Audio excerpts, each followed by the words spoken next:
साल 1971 था और भारतीय उपमहाद्वीप तनाव, डर और अनिश्चितता की आग में झुलस रहा था। कल्पना कीजिए, आप ढाका की धूल भरी सड़कों पर खड़े हैं, जहां हर बाजार, स्कूल और घर में अशांति की फुसफुसाहटें सुनाई दे रही हैं। परिवार एक दूसरे के पास सिमटकर बैठे हैं, यह नहीं जानते कि अगला दिन उन्हें सुरक्षा देगा या दर्द। एक ओर था पूर्व पाकिस्तान, जो स्वतंत्रता और मान्यता के लिए तरस रहा था, और दूसरी ओर पश्चिम पाकिस्तान, जो किसी भी कीमत पर नियंत्रण बनाए रखना चाहता था।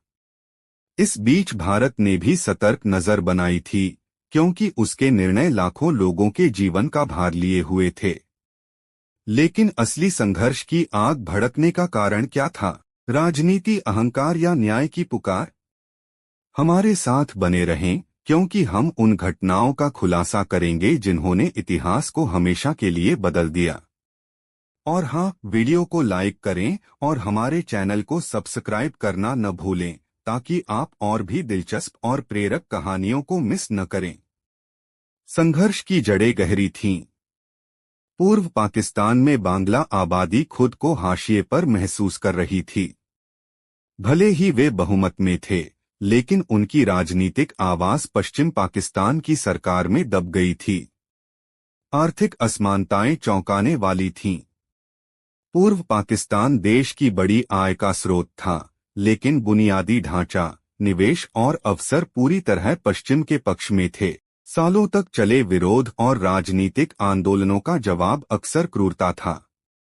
पूर्व पाकिस्तान के लोग महसूस कर रहे थे कि उन्हें केवल राजनीतिक रूप से नहीं, बल्कि सांस्कृतिक रूप से भी दबाया जा रहा है। उनकी भाषा, उनकी परंपराएं, उनकी पहचान ही खतरे में लग रही थी। और यही बेचैनी जल्दी ही एक भयंकर आग का रूप लेने वाली थी। मार्च 1971 में दुनिया ने एक निर्णायक मोड़ देखा। विवादास्पद चुनावों के बाद तनाव ने पूर्ण युद्ध का रूप ले लिया। पाकिस्तानी सेना ने ढाका और आसपास के क्षेत्रों में ऑपरेशन सर्चलाइट चलाया, जो निर्दय क्रूरता का प्रतीक बन गया। वह सड़कें, जहां कभी बच्चों की हंसी गूंजती थी, अब डर, अराजकता और त्रासदी का दृश्य बन गई थीं। परिवार बिखर गए, घर तबाह हो गए और अनगिनत निर्दोषों की जानें गईं। इसी बीच भारत ने मानवाधिकार संकट को बारीकी से देखा। लाखों शरणार्थी भारतीय राज्यों में प्रवेश कर रहे थे। शहर अचानक बढ़ गए और देश ने विशालकाय चुनौतियों का सामना किया।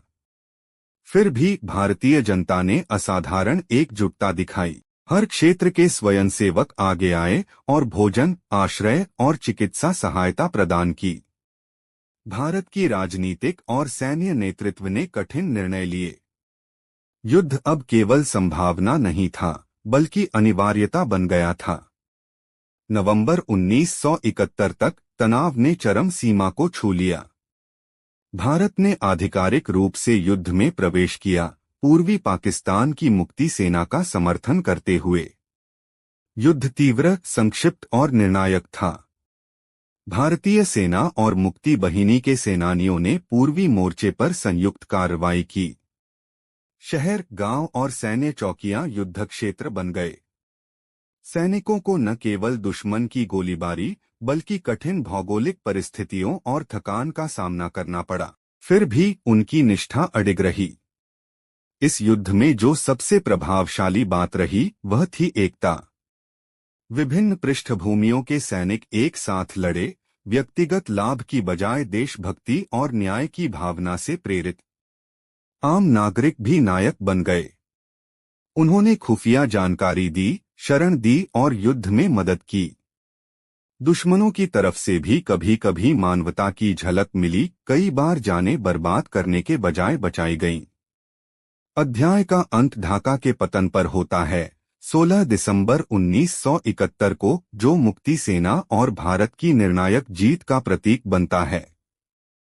पाकिस्तानी सेना का समर्पण केवल सैन्य हार नहीं था, बल्कि एक नया राष्ट्र, बांग्लादेश, का जन्म था। हालांकि यह जीत कटु थी, लाखों लोग मरे, हजारों घायल हुए और पीड़ा की चोटें कई पीढ़ियों तक रह गईं। अगले अध्याय में हम उन व्यक्तिगत कहानियों को देखेंगे जिन्होंने इस युद्ध को केवल आंकड़ों से अधिक मानवीय बनाया। युद्ध केवल कुछ हफ्तों में समाप्त हो गया, लेकिन इसके प्रभाव दशकों तक गूंजते रहे। कल्पना कीजिए, युद्ध के तुरंत बाद ढाका की सड़कों पर बिखरे घर, परिवार शोक में डूबे और जीवित बचे लोग अपने प्रियजनों की तलाश में भटक रहे। लेकिन इस विनाश के बीच साहस और मानवता की कहानियां भी उभरती हैं। ऐसे शिक्षक जिन्होंने अपने स्कूलों को आश्रय में बदल दिया, डॉक्टर जो सीमित संसाधनों के बावजूद लगातार काम कर रहे थे, और आम लोग जिन्होंने जीवन को बचाने के लिए जोखिम उठाया। ये कहानियां याद दिलाती हैं कि सबसे अंधकारमय समय में भी मानव आत्मा सबसे अधिक चमकती है। एक कहानी है युवा मुक्ति बहिनी सेनानी रहीम की। वह केवल 20 वर्ष का था और अपने परिवार को छोड़कर मुक्ति आंदोलन में शामिल हो गया। उसके गांव पर सैन्य ऑपरेशन हुआ और उसने ऐसे भयावह दृश्य देखे जो किसी भी व्यक्ति को झकझोर सकते थे। फिर भी उसने अपने पड़ोसियों की रक्षा की, प्रतिरोध को खुफिया जानकारी दी और शरणार्थियों को सुरक्षा तक पहुंचाया। रहा हुआ साहस हजारों अन्य लोगों की तरह युद्ध का रुख बदलने में मददगार साबित हुआ। भारतीय सैनिकों के लिए यह युद्ध केवल सैन्य अभियान नहीं था, यह मानवता का मिशन भी था। कैप्टन अर्जुन सिंह याद करते हैं कि उनकी यूनिट युद्ध के बीच भी नागरिकों को पानी, भोजन और चिकित्सा सहायता देती थी। ये मानवता के पल याद दिलाते थे कि वे केवल जीत के लिए नहीं लड़ रहे थे, बल्कि जीवन बचाने के लिए भी लड़ रहे थे। महिलाओं की भूमिका भी इस युद्ध में महत्वपूर्ण रही। उन्होंने मेडिकल कैंप आयोजित किए, खुफिया नेटवर्क में काम किया और कई ने असहनीय पीड़ा सहते हुए भी अद्भुत साहस दिखाया। उनकी कहानियों ने यह प्रमाणित किया कि युद्ध केवल पुरुषों का क्षेत्र नहीं था। हर कहानी, चाहे दुखद हो या साहसिक, युद्ध के मानवीय पहलू को जीवंत करती है। युद्ध के बाद बांग्लादेश को राष्ट्र के रूप में फिर से खड़ा करना था। बुनियादी ढांचा, शिक्षा और स्वास्थ्य सेवा बर्बाद हो गए थे। लाखों लोगों ने घर, परिवार या आजीविका खो दी थी। फिर भी देश ने आशा और गरिमा के साथ भविष्य बनाने का संकल्प रखा। भारत की सहायता ने न केवल तत्काल राहत में बल्कि लंबे समय तक निर्माण कार्य में भी महत्वपूर्ण भूमिका निभाई। 1971 का युद्ध केवल सैन्य रणनीतियों और राजनीतिक परिणामों के लिए नहीं, बल्कि मानव अनुभव के लिए भी याद रखा जाता है।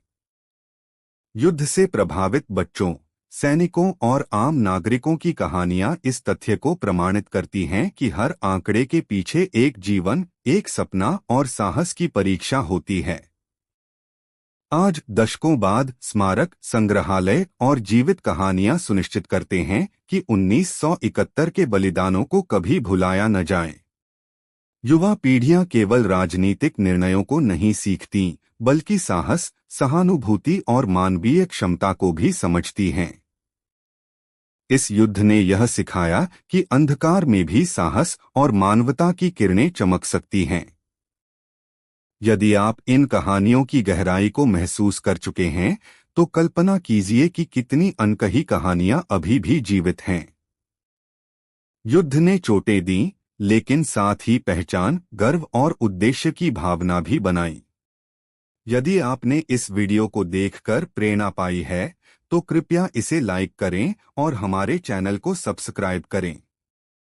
ये कहानियां याद दिलाती हैं कि इतिहास केवल घटनाओं का रिकॉर्ड नहीं है, बल्कि यह साहस, करुणा और स्वतंत्रता की मानव आत्मा का प्रतीक है।